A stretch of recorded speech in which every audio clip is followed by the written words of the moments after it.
This is a very, well, I'll try to make it a very quick, but it's a quick video on cold soaking. I was listening to a very popular hiking, backpacking podcast, and I was also on a YouTube channel, and they both made comments about cold soaking that I just didn't find to be true. And if anybody was, coming to these sites trying to figure out if they wanted to be a cold soaker or not, I certainly would not give it a shot based on what I heard these people say. So I wanted to talk a little bit about how I approach it and why. And I should start off by saying, if you're watching this, there's a really good chance that you are younger than me. As a matter of fact, based on the YouTube analytics, you are like decades younger than me.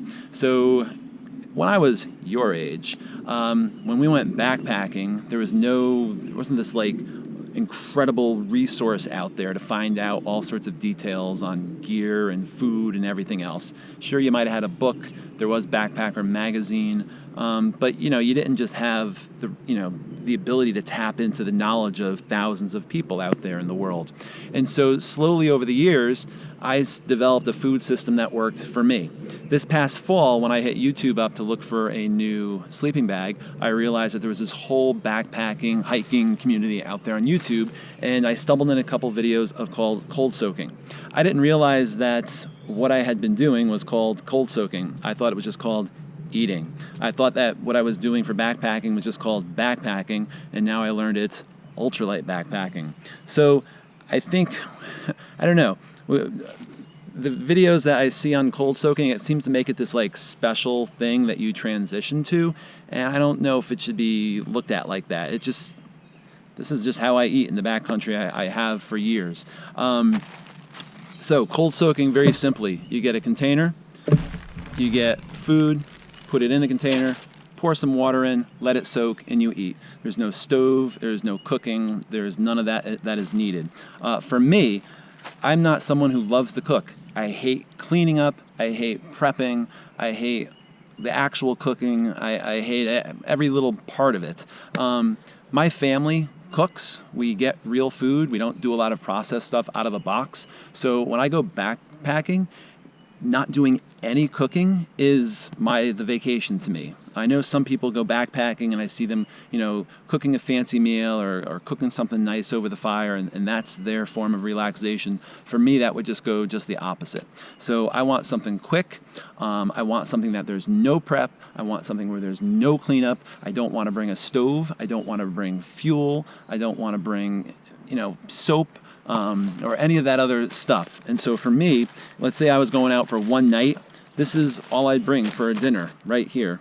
I would have a snack to go along with it, but this is my dinner. This particular one is Thanksgiving in a bag. If you go back and look at my recipes, I actually go into this one in a little bit more detail. But literally all I would do is put this into a container and pour water in and eat. If I didn't feel like I wanted to bring the bowl, I could eat it right out of the bag. This bowl, this container, and this container all basically weigh the same.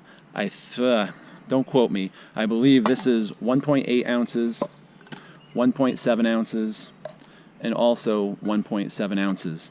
I see a lot of people that recommend this gelato container. This is actually a Stop and Shop one, or if you're from the South, it's called Giant. The real name begins with a T. I forgot what it is. For me, this is way too small. I need a lot more food than what fits into this, and so if I do bring a container, it will be the big Skippy jar, which is essentially almost the same amount that is in this bowl right here. This is a titanium bowl, so it's nice and light, but again, you can just use the bag. For cold soaking, one of the things that got me on the podcast, I'm sorry, I'm getting eaten up by mosquitoes. Give me a second to get them all off my legs. One of the things that got me on the podcast is that whoever the podcast folks had, I guess, watched a video or read something where someone at lunch, they put their food into their container, poured their water in, and soaked it, so then when they got to dinner time, it would be all ready. And they said, well, that's stupid that you're carrying around, essentially, extra water with you. And That's not something that I do. I don't find it necessary. Everything that I do would take just minutes to soak. The longest thing that I have to wait for to soak is a chia pudding, which is 20 minutes long, and that's it. You can even eat it sooner if you want, or let it soak longer. Other than that, that's the only meal of the day that I usually soak is supper time. So this is an example of a breakfast, but I eat this. This is I don't know if you can see. That's more of like an oatmeal-based thing, but I eat it more like a muesli, so I don't even bother letting this soak. So I don't necessarily soak my breakfast, I just eat it. My lunch is just really snacks. My dinner is just, you know, a 10-minute soak. Chia pudding I'll eat after this is a 20-minute soak, and done. No fuel, no stove, no cleanup, very little prep, and so while someone else is cooking, I'm already sitting down by the river eating and enjoying the view.